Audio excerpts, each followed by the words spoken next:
L'histoire commence alors qu'une femme donne naissance à des jumeaux. La vieille femme qui les accouche lui dit qu'elle doit attendre jusqu'à l'aube. Une infirmière dit à la vieille femme qu'elle est folle, mais la vieille femme insiste pour qu'elle attende. C'est très important car ces enfants commanderont les démons. Après la naissance des enfants, leur père ne peut s'empêcher d'être contrarié. Il demande ce qu'ils ont fait et dit que les enfants qui divisent la nuit et le jour sont nés. 16 ans plus tard, l'un des enfants chasse un oiseau. Après avoir attrapé sa proie, il remarque les traces laissées par les dragons.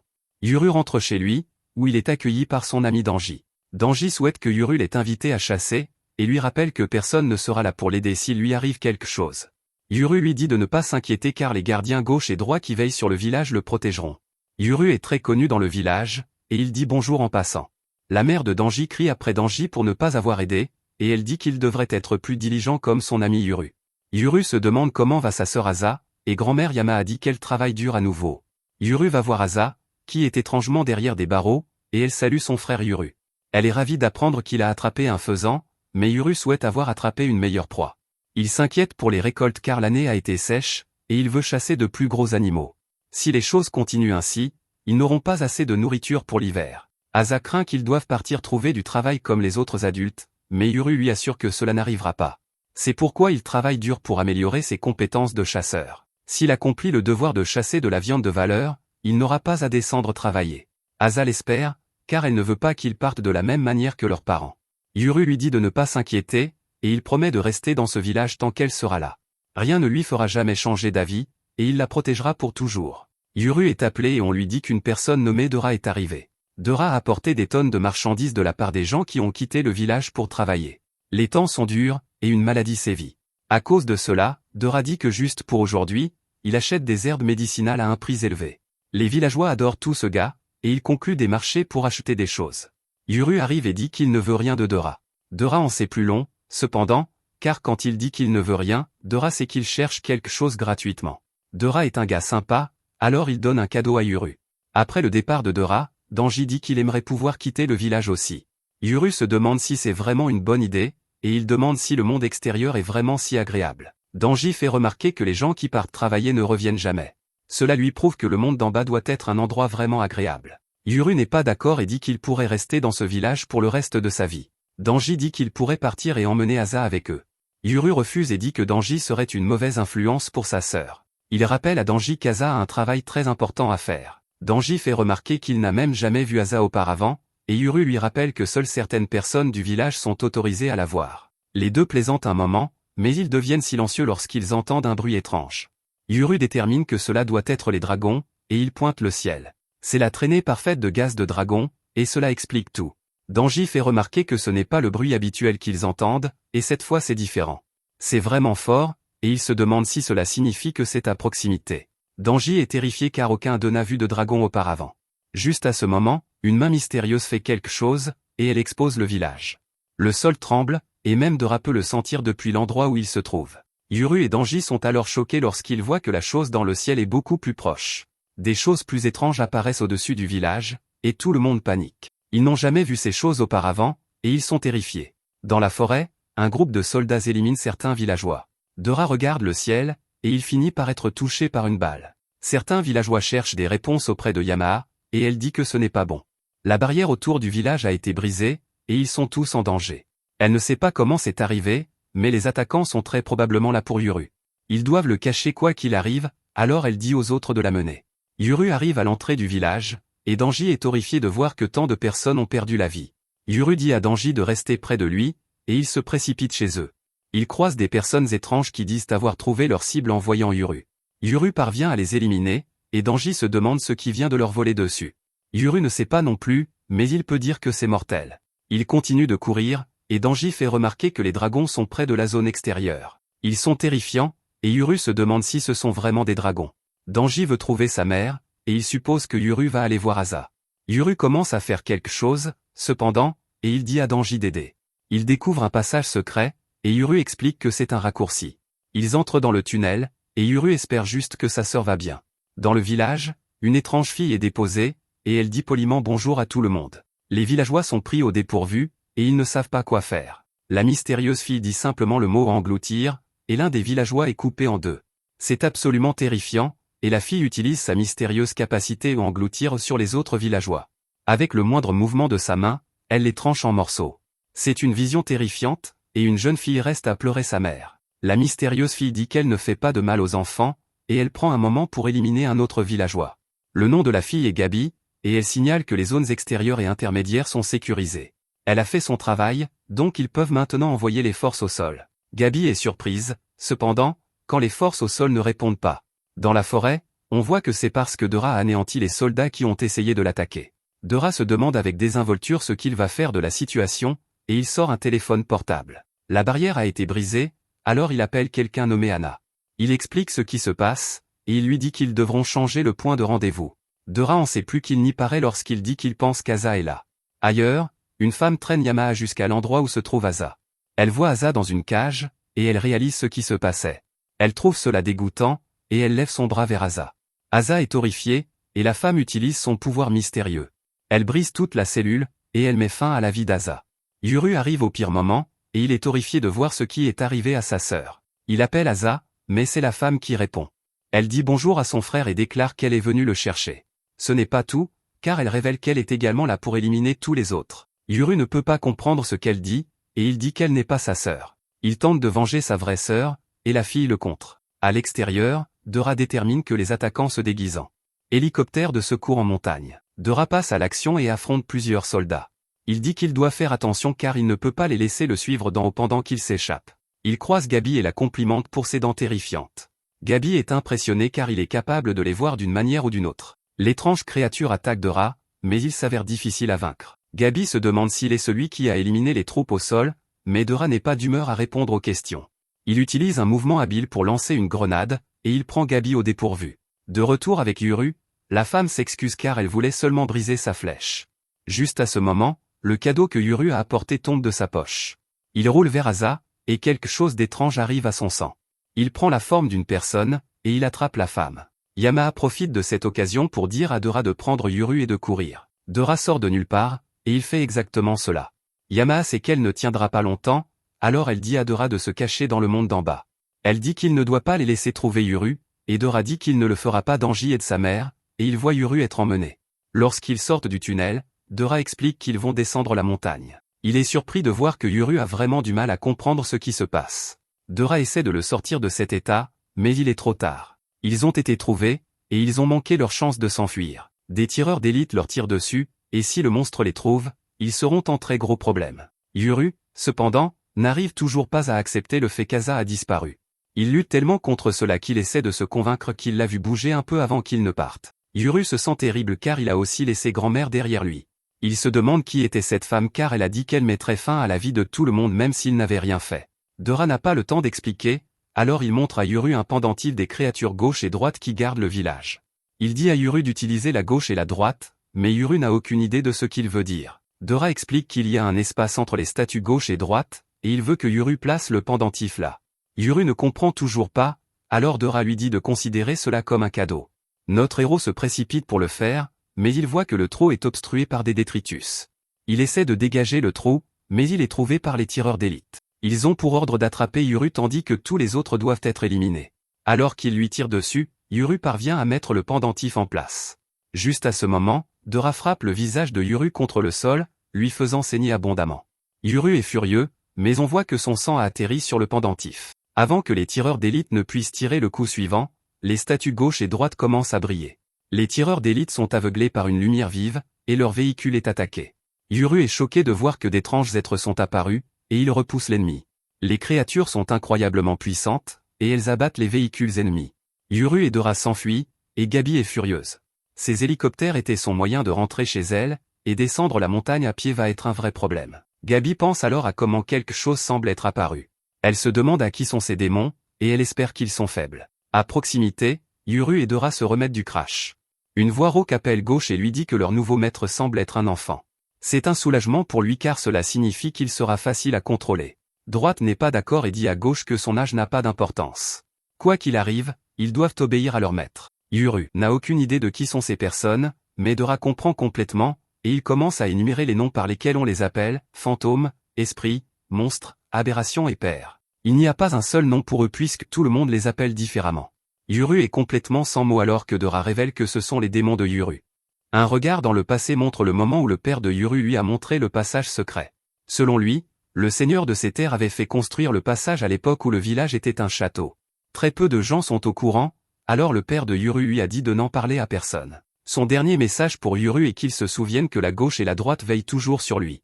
De retour au présent, il confirme qu'ils ont surveillé Yuru tout ce temps. Raikht n'arrive pas à croire que ce petit bonhomme soit leur nouveau maître, et Left doit lui dire d'arrêter de se moquer de lui. Dora les accueille, et ils savent déjà que Dora est le vassal démon. Ils l'ont aussi surveillé, et ils disent qu'ils ont abattu les oiseaux géants pour eux. Ils n'ont jamais vu des oiseaux pareils auparavant, alors Dora doit expliquer que ce sont des véhicules du monde moderne. Malheureusement, il n'y a pas de temps pour discuter car il y a plus d'une menace. Dora dit qu'il a besoin de leur aide pour descendre de la montagne, mais les démons lui font remarquer qu'il n'est pas leur maître. Leur maître est Yuru, et ils n'obéissent qu'à ses ordres. Dora le sait, mais il dit qu'il n'a pas le temps d'expliquer tout à Yuru.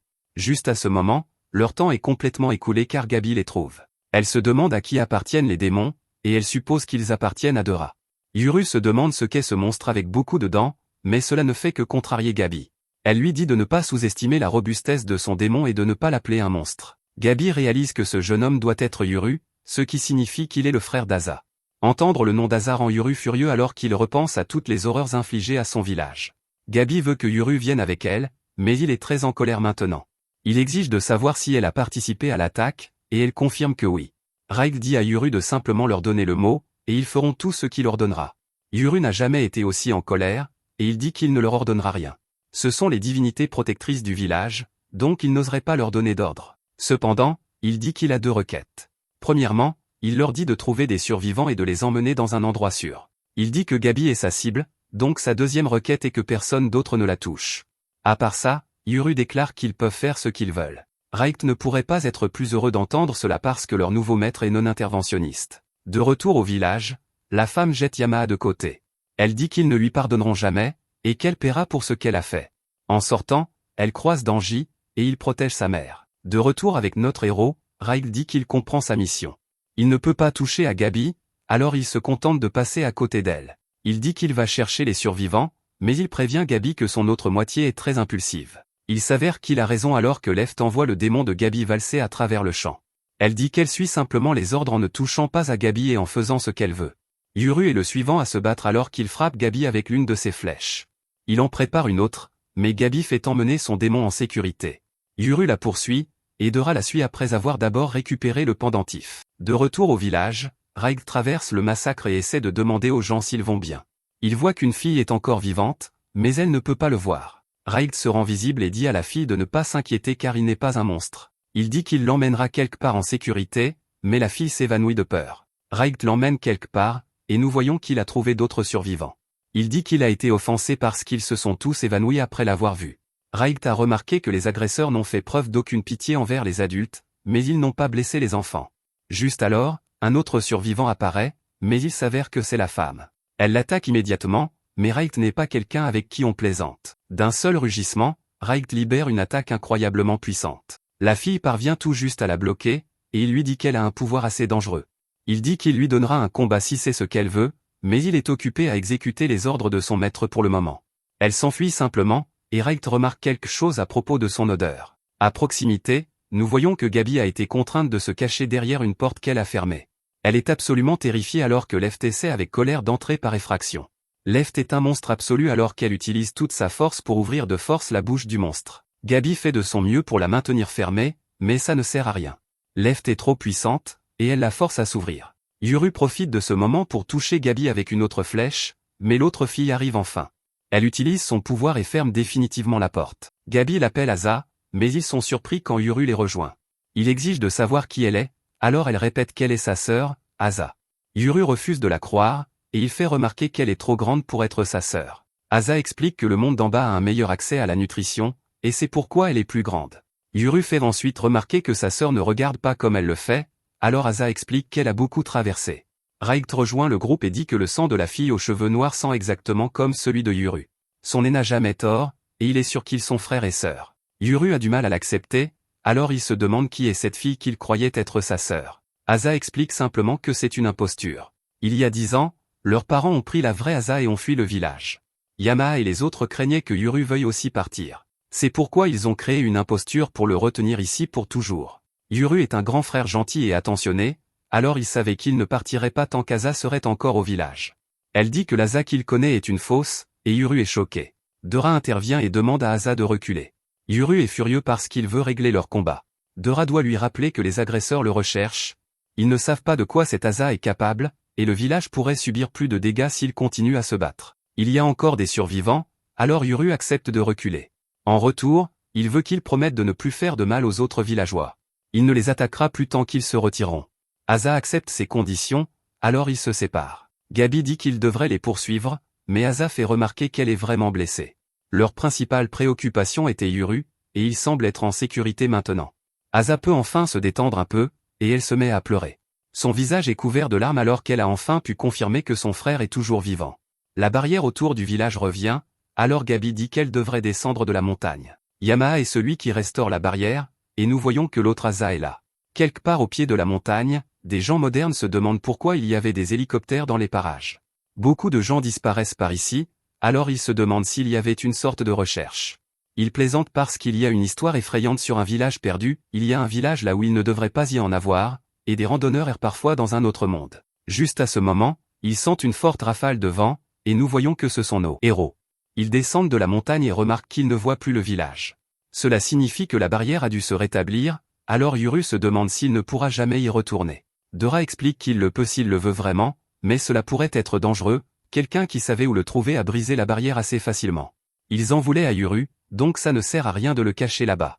Cela ne sert à rien de retourner du tout, donc ils devront se fondre dans la foule du monde d'en bas. Finalement, ils rencontrent une fille nommée Anna, qui les attendait. Elle est contrariée parce qu'elle savait qu'il ramènerait un humain, mais il n'a rien dit sur les démons. Les démons sont surpris parce que cette fille est capable de les voir. Dora dit qu'il n'y a pas de temps pour expliquer parce que Yuru est en danger. Il essaie de présenter les démons, mais ils sont trop occupés à essayer de comprendre ce qu'est la voiture. Anna se présente à Yuru et explique qu'elle travaille avec Dora en tant que vassal démon. Dora demande aux démons s'il y a d'autres porteurs de démons dans les parages, et ils disent que non. C'est une bonne nouvelle, alors il est temps d'aller quelque part de fréquenter. Yuru hésite parce qu'il ne veut pas entrer dans leur étrange machine. Dora doit expliquer ce qu'est une voiture, mais c'est un peu difficile à faire. Anna ne veut pas attendre, alors elle propose une meilleure explication. Elle dit qu'il y a des chevaux à l'intérieur, et que cette chose va très vite. Cela leur suffit, et Dora n'arrive pas à croire que ce soit si facile. Quant à Asa et Gabi, nous voyons qu'elles attendent leurs moyens de transport. Elles déterminent qu'elles sont en dehors de la barrière car elles captent un signal sur leur téléphone. Un garçon nommé Jin arrive, et elle le remercie d'être venu les chercher. Jin a entendu dire que de nouveaux démons sont apparus, alors il regrette de ne pas être venu plus tôt. Ils vont devoir mettre Gabi sur une civière, alors il se demande à quel point ses blessures sont graves. Elle explique qu'elle a encore une pointe de flèche dans l'épaule, et que la flèche dans sa jambe l'a traversée. Ce sont des blessures assez graves, alors Jin aimerait qu'elle ne prenne pas ça à la légère. Asa explique que Yuru n'est pas avec elle, mais elle confirme qu'il est vivant et en bonne santé. Jin n'a vu aucun signe de lui sur le chemin, alors il se demande s'ils sont encore sur la montagne. Gabi explique que Yuru s'est enfui avec un gars nommé Dora, et Jin semble connaître ce nom. Un soldat est également choqué d'entendre ce nom, et Jin l'appelle le vassal Tadra. Jin réalise seulement maintenant qu'ils ont fait une énorme erreur en choisissant d'attaquer un jour où Dora était présent. Cette situation est plus dangereuse qu'il ne le pensait initialement, alors il dit qu'il aurait dû apporter son arme finalement. De retour avec notre héros, Dora explique tout ce qui s'est passé et dit qu'il pense que les Kagamori sont derrière l'attaque. Ils connaissent maintenant son nom et son visage, alors il va devoir faire quelques changements. Juste alors, Left dit qu'ils sentent des démons approcher. Anna craint qu'ils soient poursuivis, mais ce n'est pas le cas. Les démons leur disent de ne pas s'inquiéter car il s'agit en fait d'une vieille amie à eux. La fille salue Left et Right, et elle détermine qu'ils ont dû trouver un nouveau maître. Ils expliquent qu'ils ne sont pas descendus de la montagne depuis très longtemps, donc ils n'ont aucune idée de ce qui se passe. Cela fait environ 400 ans, et tant de choses ont changé. Ils présentent Yuru et révèlent qu'il est l'un des jumeaux qui divisent le jour et la nuit. C'est important, alors la fille dit que leur situation ne sera pas facile. La fille est impatiente d'entendre comment se déroule leur voyage, alors elle lui dit de le lui raconter à leur retour. Dora perd la raison car c'est la première fois qu'il la voit. Yuru se demande ce que c'était que cette chose, alors les autres le réprimandent pour son manque de respect. Ils expliquent que c'était Oshirazama. C'est une véritable divinité d'un tout autre niveau que le démon moyen. Dora n'aurait jamais imaginé la rencontrer, et Anna est juste contente d'avoir été là pour le voir. Il s'avère qu'il existe toutes sortes de démons. Anna explique que les humains aiment simplement les classer en catégories, certains sont des dieux, d'autres sont juste des esprits, certains vivent une vie tranquille aux côtés des humains comme Oshirazama, d'autres portent chance à leur maître, et certains encouragent les activités criminelles. Quant à celui qui les a attaqués, Dora suppose que c'était un type de combat, c'était en fait deux démons car la mâchoire supérieure et la mâchoire inférieure forment une paire. Dora dit qu'il a entendu parler de démons dévorant leurs propres maîtres s'ils ne les aiment pas. De retour avec les autres, Asa s'excuse d'avoir laissé partir Yuru. Elles vont avoir des ennuis, mais Asa dit qu'elle assumera la réprimande avec Gabi. Jin leur dit à toutes les deux de ne pas s'inquiéter car leur patron sera heureux d'apprendre que Yuru est vivant et descendu de la montagne. Gabi est juste contente que ce soit fini car elles auraient pu lui ôter la vie s'il n'était pas apparu. Jin se demande si les démons étaient vraiment si puissants, et Gabi confirme. Cependant, celui qui lui a fait le plus de dégâts, c'est Yuru. D'abord, il a neutralisé sa mobilité. Ensuite, il a mis hors d'usage sa main dominante. Il a l'esprit d'un chasseur, et Gabi dit qu'il est brutal. Plus haut dans la montagne, deux soldats essaient de rejoindre les autres. Ils sont tombés sur un tas de rochers 5 fois maintenant, et ils réalisent qu'ils sont coincés ici. De retour avec Yuru, il voit une grande ville pour la première fois de sa vie. De retour avec Yuru, il voit pour la première fois de sa vie une grande ville. Il s'arrête dans un magasin, alors Anna achète de la nourriture et des vêtements neufs pour Yuru. Elle dit à Yuru qu'il se fera remarquer s'il est habillé comme ça, donc il doit changer. Yuru se demande si on lui a donné une tunique, alors Anna explique que ce sont juste des pantalons ordinaires. Dora lui donne également une paire de sandales, c'est ce qu'il porte ici en bas. On tend à Yuru quelque chose à manger, et il est choqué de voir que les boulettes de riz sont faites avec du riz blanc à 100%. Elles sont de très haute qualité, et l'une d'elles a même des algues. Dans son village, cela serait considéré comme des luxes, alors il n'arrive pas à croire qu'il mange ça aussi simplement. Anna doit les ouvrir pour lui, et il prend sa première bouchée. C'est absolument incroyable, et il se demande si c'est la nourriture des dieux. La nourriture est si bonne qu'elle fait penser Yuru à Asa, et il souhaite qu'elle puisse en manger aussi. Raig demande à Dora ce qu'est cet endroit, et il explique que c'est ce qu'on appelle une aire de repos. C'est comme une station relais moderne où l'on peut trouver des magasins d'alimentation et des toilettes. Il dit qu'on peut même y acheter des souvenirs. Left et Raig trouvent cela très intéressant, et Dora propose de les emmener à l'intérieur. Raig refuse cependant, parce qu'ils veulent rester avec Yuru. Left dit que lui et Anna devraient aller manger pendant qu'ils gardent un œil sur leur maître. Avant qu'ils ne partent, Anna leur dit de ne pas toucher au siège du conducteur. Raig se demande s'ils doivent nourrir les chevaux à l'intérieur de la voiture, et Anna dit qu'ils les nourriront d'huile plus tard. À l'intérieur, Dora et Anna réfléchissent à leur prochaine action. Anna veut savoir ce que Dora a dit à Yuru, et il explique que Yuru a perdu la raison quand il a découvert que cette fille n'était pas sa sœur. Dora pense qu'il vaut mieux ne pas en dire plus parce qu'il n'est encore qu'un enfant. Il décide qu'il est temps de déterminer quoi faire ensuite. Puisque l'ennemi connaît son visage et son nom, Dora ne peut pas retourner à son ancien endroit. Anna dit qu'il est essentiellement sans domicile, et qu'en plus il doit maintenant s'occuper de l'enfant de quelqu'un d'autre. Dora déclare que c'est aussi le problème d'Anna parce qu'elle est aussi une vassale démoniaque, donc elle va l'aider. Anna dit qu'elle fera ce qu'elle peut, et Dora prend cela pour un accord. Il la choque absolument et dit qu'ils devraient se marier. Anna est dégoûtée, alors elle sort des points américains et dit que ce sont ses alliances. Elle exige de savoir pourquoi elle doit l'épouser, et Dora explique que ce ne serait pas pour de vrai.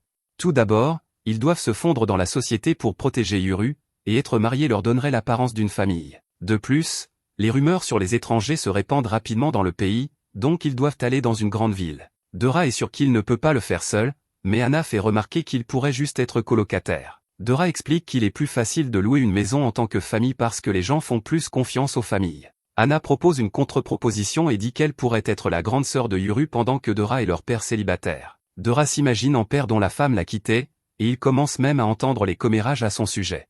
Les gens se demanderont s'il était un trompeur et si c'est pour ça que sa femme l'a quitté.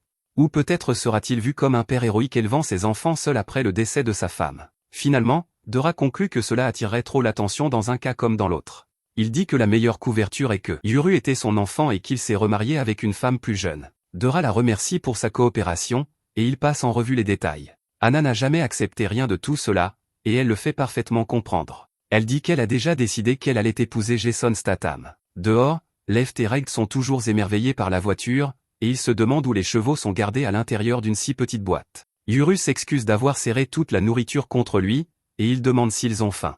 Raig dit que leur nouveau maître est vraiment gentil, et Left lui dit de ne pas s'inquiéter parce qu'il ne mange pas de nourriture humaine. Yuru veut savoir comment il doit les appeler, et Raig dit qu'il peut les appeler comme il veut. Yuru essaie d'être respectueux en les appelant « Seigneur Raig » et « Dame Left », mais Raig dit que c'est beaucoup trop guindé. Il rappelle à Yuru qu'il est leur maître, donc il n'y a pas besoin d'être si formel.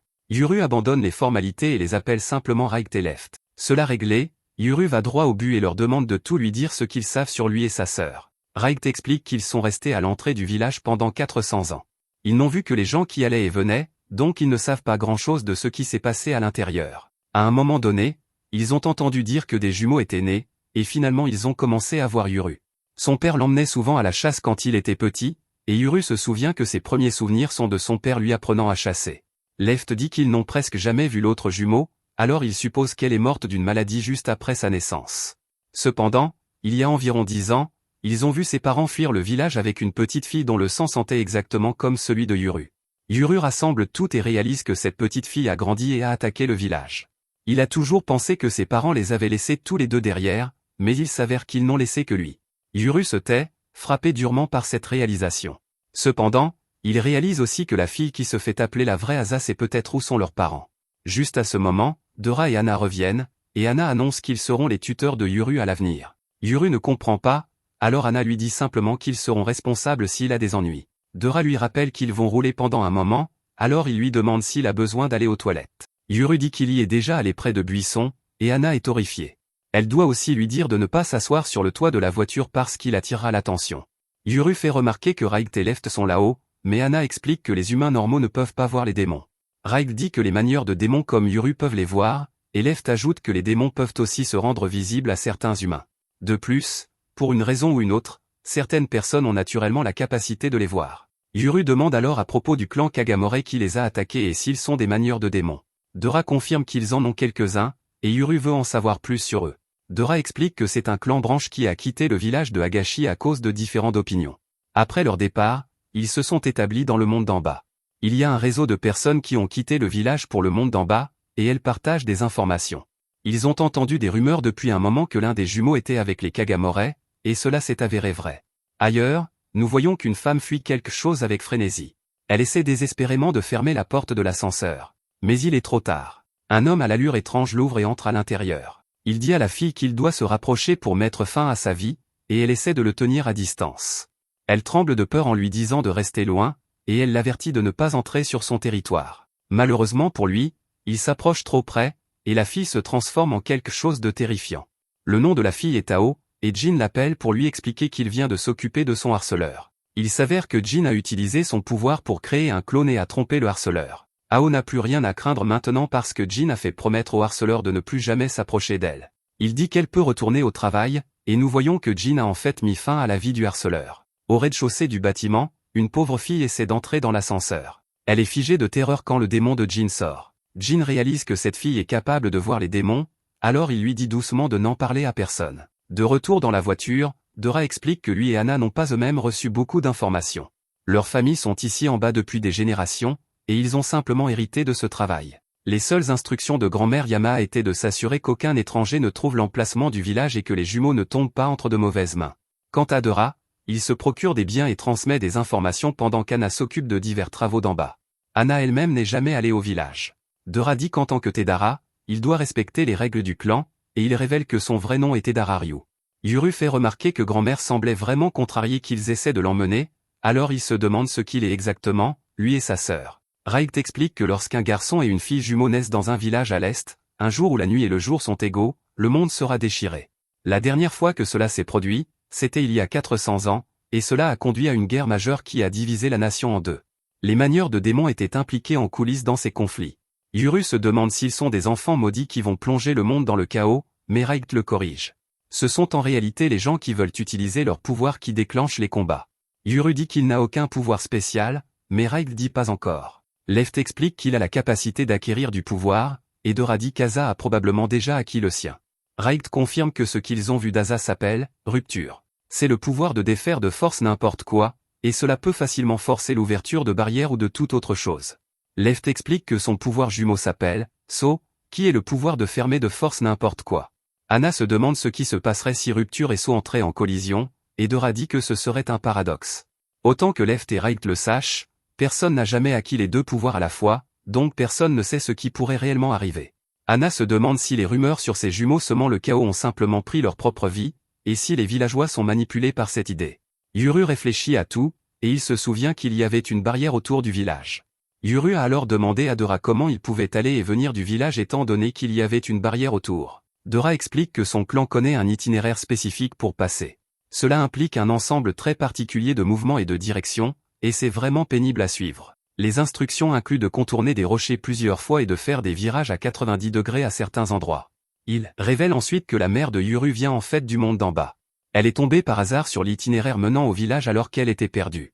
Il n'est pas rare que des gens se retrouvent sur cet itinéraire en essayant de redescendre de la montagne. Cela donne à Yuru un flashback de sa mère lui disant que dans l'endroit où elle est née, son nom signifie « nuit ». Elle avait toujours espéré pouvoir l'emmener, ainsi que son père et Asa, là-bas un jour. Un peu plus tard, nous voyons que Yuru s'habitue à la vie dans le monde moderne. Il a appris les règles d'utilisation des toilettes, comme tirer la chasse et se laver les mains. Il n'aime pas les sèche-mains qui rugissent comme des dragons, alors il s'essuie les mains sur sa chemise.